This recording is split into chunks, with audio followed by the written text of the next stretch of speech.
Welcome back, student. In this lecture, I am going to discuss on four variable K map along with the don't care condition.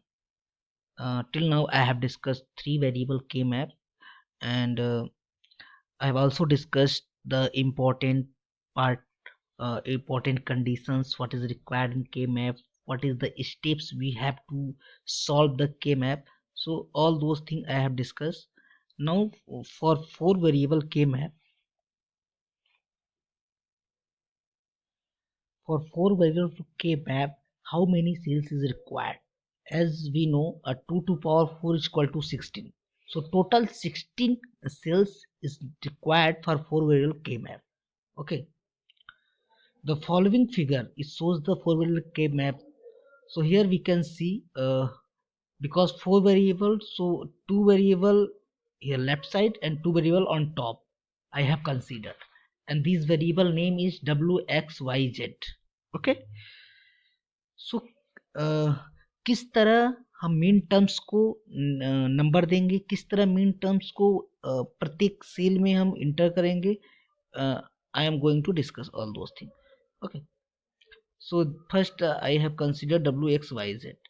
So on upper cells, write 00011110. Why it is so, I have discussed in my previous lecture. And on the left side and from up to bottom, right, 00011110. Okay. I think यहाँ पर किसी को issue नहीं होना चाहिए. जो भी अगर कंफ्यूजन है तो मेरे प्रीवियस लेक्चर जाके देखिए, आपको सारे कंसेप्ट क्लियर हो जाएंगे वहाँ से. अब इसको कैसे लिखोगे? अगर इसको लिखना स्टार्ट करोगे तो इस वाले सेल्स में क्या है, 0000 यानी कि M0. फिर इस वाले सेल्स में 0001 यानी M1. ओके. ऐसे M0 M1 M2 M3 ऐसे करके पूरे सेल्स का हम नंबरिंग दे दिए मिन टर्म्स में. स्मॉल m में हम लिखते हैं मिन टर्म को. ठीक है. अब दूसरा वाला टर्म अगर एक हम मान लेते हैं, इसको ABCD हमारा वेरिएबल है. वेरिएबल तो कुछ भी कंसिडर कर सकते हो, 4 वेरिएबल. ठीक है. तो उसको भी ऊपर लिख दिया. अब इस सेल्स में A bar B bar C बार कैसे हुआ? क्योंकि A की वैल्यू 0, B की वैल्यू 0, C की वैल्यू 0, D की वैल्यू 0.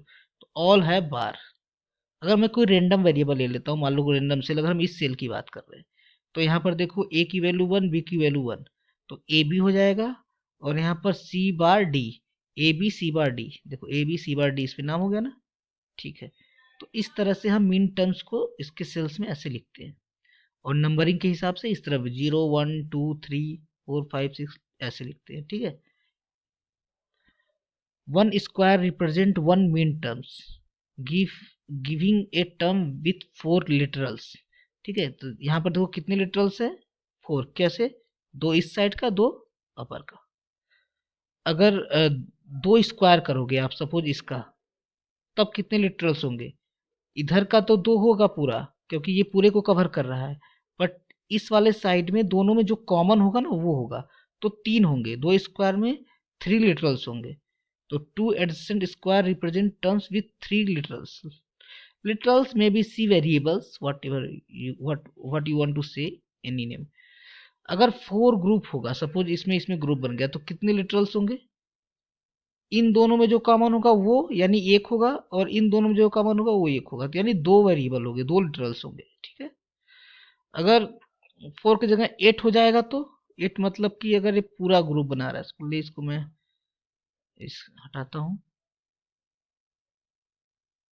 इरेज करता हूँ सारा. अगर सपोज 8 का ग्रुप बन रहा है, सपोज इसका और इसका पूरे का. ठीक है. तब कितनी वेरिएबल होंगे? तो इस साइड कुछ कॉमन होगा? कुछ भी कॉमन नहीं होगा, क्योंकि चारों सेल्स आपके कंज्यूम हो रहे हैं. बस इन दोनों में तो कॉमन होगा एक, तो 1 लिटरल होगा, 1 लिटरल. ठीक है. अगर सारे में 1 हो जाए, सबको फिल कर दो, सब में ग्रुप बन जाए, तब कितने वेरिएबल होंगे? तब आपका आंसर होगा 1. इसमें कोई वेरिएबल नहीं होगा, आंसर 1 होगा. ठीक है. तो it is written here everything. Representation using min terms and representation using max term. SOP form में और पीओएस फॉर्म में कैसे रिप्रेजेंट करते हैं, साइड बाय साइड आप लोग को दिखाएंगे तो कन्फ्यूजन दूर होगा.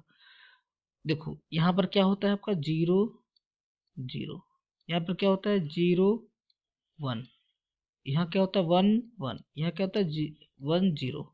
ठीक है. तो 0 0 मतलब C बार D बार. जहाँ जीरो है वहाँ बार लगा दीजिए, सी बार डी, सी डी ऐसे ही। तो यहाँ पर भी ऐसे 0 0 0 1। अब यहाँ पर क्या होता है, यहाँ पर अगर 0 0 है ना, तो जिस पे 0 रहेगा वहाँ पर बार नहीं लगेगा, तो यानी सी होगा और डी होगा, पहले चीज। दूसरा, यहाँ पर देखो मीन टर्म में क्या है, सी बार डी बार है, तो इसमें सी प्लस डी हो जाएगा, प्लस हो जाता है, ठीक है। C plus D, C plus D bar, C bar D bar ऐसे। और उसको एक एक मैक्स टर्म का एक सेल्स में एक मैक्स टर्म होता है, जैसे एक सेल में एक मिन टर्म होता है वैसे मैक्स टर्म होता है, तो ऐसे रिप्रेजेंट करते हैं, ठीक है। एक एग्जांपल आपको दिखाते हैं कैसे सॉल्व करना है। सपोज एक फंक्शन दिया हुआ है सिग्मा एम 202578 लाइक दैट, जहाँ जो जो दिया हुआ है नंबरिंग उस पर 1 लिख दीजिए, 1, ठीक है।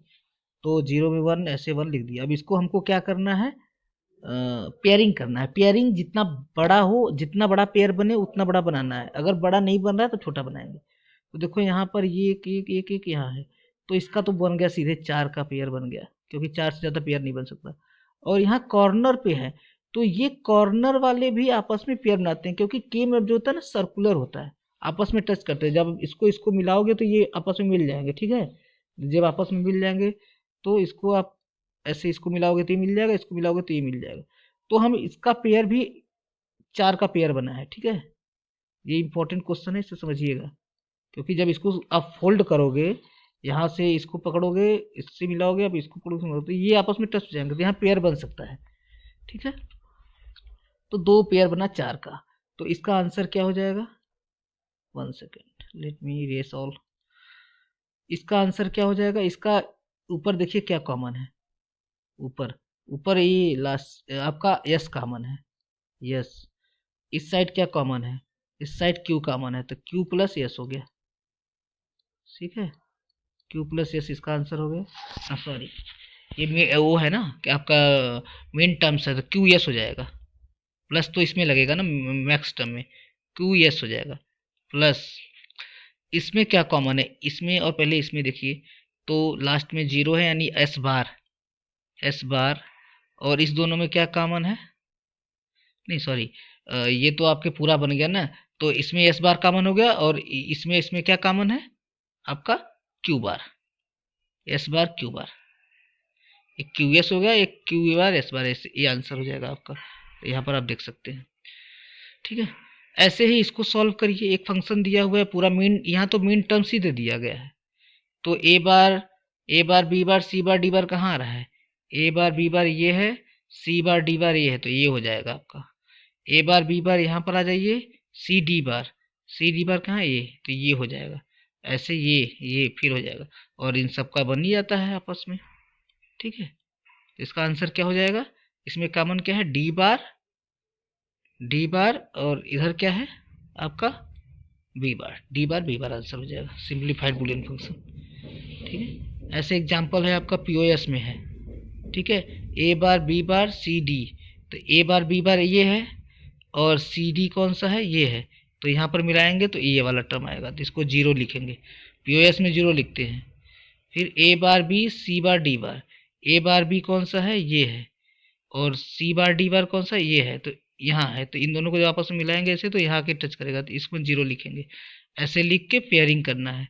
तो इसका पेयरिंग कैसे हो जाएगा, इसका इसके साथ पेयरिंग होगा, इसका इसके साथ पेयरिंग होगा, ठीक है, और इसका सिंगल ही पेयर होगा।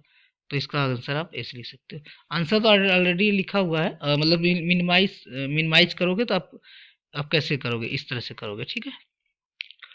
ऐसे ही मैक्सटर्म में दिया है 1 1, इसका पेयर ये और ये, क्योंकि आप फोल्ड करोगे तो ये दोनों, ये वाला सिरा आपस में मिल जाएंगे, तो आप ये 8 का पेयर बनेगा, ना कि 4 4 का अलग अलग बनेगा, 4 4 का नहीं, 8 का पेयर बनेगा, ठीक है। इसका आंसर क्या हो जाएगा, इस दोनों में क्या कॉमन है, क्योंकि इन चारों में तो कुछ कॉमन नहीं होगा, इसमें बी बार कॉमन है, तो बी बार आंसर हो जाएगा, ठीक है। ऐसे ही आप इसमें भी ये आंसर है। हाँ, इसमें ये है कि जैसे ये पेयर बन गया, ठीक है, और ये पेयर बन गया, तो ये जब पेयर बन गया तो कोई तो इसमें खाली नहीं है, तो इसको पेयर नहीं बना सकते हो, क्योंकि पेयर बनाने के लिए कम से कम एक कोई 0 या 1 हो जो किसी से पेयर ना हो, ठीक है। लेकिन इसमें दोनों पेयर्ड है, तो ये इसको क्या बोलेंगे, रिडंडेंट ग्रुप, मतलब जिसका कोई ज़रूरत नहीं है, अननेसेसरी है, ठीक है। तो ऐसे करोगे। असाइनमेंट है, ये आप सॉल्व करिए अपने से। डोंट केयर क्या होता है? डोंट केयर जैसे कि आपके 4 इनपुट्स हैं और आउटपुट भी 4 हैं, ठीक है। इन कुछ ऐसे इनपुट होते हैं जिसके आउटपुट डिफाइंड नहीं होते, वो मे बी 0 हो सकता है, मे बी 1 हो सकता है, ठीक है। तो ऐसे को हम क्या बोलते हैं? एक्स लिख देते हैं, डोंट केयर लिखते हैं कि 0 भी लिख सकते हैं उसकी वैल्यू, 1 भी लिख सकते हैं, यहाँ पढ़ेंगे सब। Sometimes not all value of function are defined, some input condition will never occur, so we don't care what the output is for that input condition. Okay, this is the don't care. 10 to 15 are don't care terms. अब एक question है, F A B C D sigma M 13579, तो ये आपके मिन terms हैं, और plus D 6 12 13 ये डोंट केयर है। तो अब जहां पर 13579 होगा वहां पर 111 लिख दीजिएगा, और 6 12 13 पे एक्स एक्स लिख दीजिए, ठीक है। अब डोंट केयर का क्या यूज करते हैं? अगर मान लो डोंट केयर के लेके अगर कोई बड़ा आपका पेयरिंग हो रहा है, तो उसको पेयर करने के लिए यूज करते हैं डोंट केयर का। अगर पेयर में यूज जरूरत नहीं है तो डोंट केयर को एज इट इज आप छोड़ दोगे, ठीक है, कोई यूज नहीं है, लेफ्ट इट। तो अब देखो यहाँ पर, सेकेंड, यहाँ पर 111 ये 4 का तो ग्रुप बन गया, कोई दिक्कत नहीं है, डोंट की जरूरत नहीं पड़ी। बट ये 1 है, या तो इसको इसके साथ करके पेयर बना, 2 का पेयर बना लो। बट अगर हम डोंट केयर कंसिडर कर रहे हैं तो ये 4 का पेयर बनना आसान है, तो यहाँ पर हम 4 का पेयर बनाएंगे। अगर हम 2 का पेयर बनाएंगे तो आपका ये आउटपुट आएगा, और जब हम 4 का पेयर बनाएंगे तो ये आउटपुट आएगा। देखो ये सिंप्लीफाइड फॉर्म है, इसमें एक टर्म कम है बी, इसमें बी कम है, तो ये सिंप्लीफाइड फॉर्म हुआ ना।